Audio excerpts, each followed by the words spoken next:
और हमारे साथ मुजफ्फरनगर से इस वक्त जुड़ रहे हैं संवाददाता जनेंद्र कुमार, जिनके साथ योगेंद्र यादव भी मौजूद हैं। जनेंद्र, इस महापंचायत के साथ किस तरीके से सरकार पर चोट करने की कोशिश की जा रही है?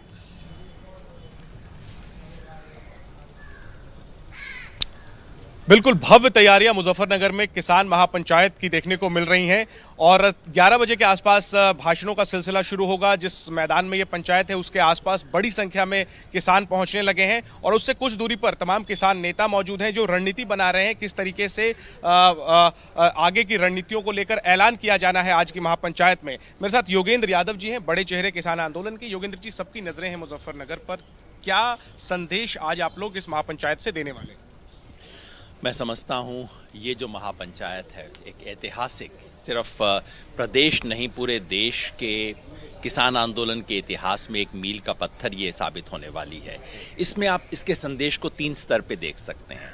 राष्ट्रीय स्तर पे ये किसान आंदोलन के आगे की रणनीति और दिशा का घोषणा होगी। यहाँ से संयुक्त किसान मोर्चा जिला राज्य स्तर पे कैसे बनेगा, जगह जगह पे अब मोर्चे के गठन हो रहा है उसकी, और अगला जो बड़ा कार्यक्रम राष्ट्रीय उसकी घोषणा होगी।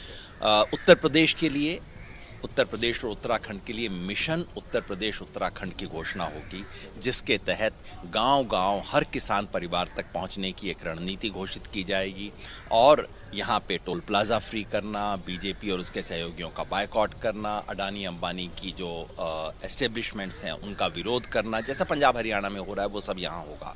और तीसरा स्थानीय मुजफ्फरनगर, याद रखिए ये वही जगह है जहां हिंदू मुसलमान में दंगा करवा के, आग लगा के रोटी सेकने का काम हुआ था। सांप्रदायिक राजनीति सबसे घिनौने स्वरूप में यहाँ शुरू हुई थी 2013 में। उसी मुजफ्फरनगर से अब हिंदू मुसलमान को जोड़ने की राजनीति शुरू होगी। हम तो कहते हैं वो तोड़ेंगे हम जोड़ेंगे, इस नारे के साथ ये काम होगा। योगेंद्र जी, 3 बिंदु आपने कह दिए, लेकिन जो सबसे अहम बिंदु है, जो छुपा मैसेज है, जो पूरा यूपी मिशन यूपी उत्तराखंड है किसान मोर्चा का, वो है दरअसल बीजेपी के खिलाफ।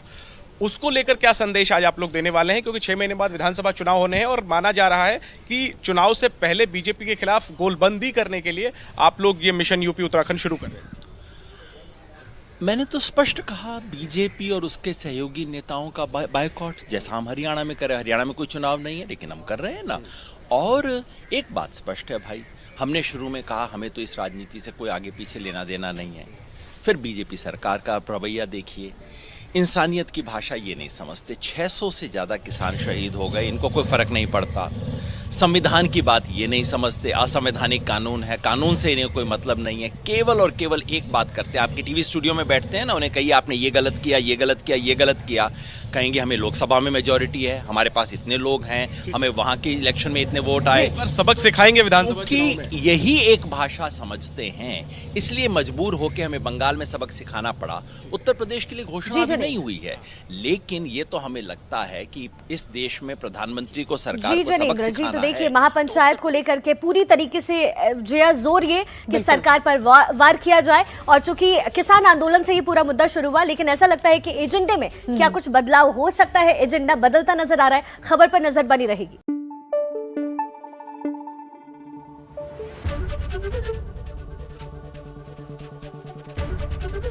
एबीपी न्यूज आपको रखे आगे।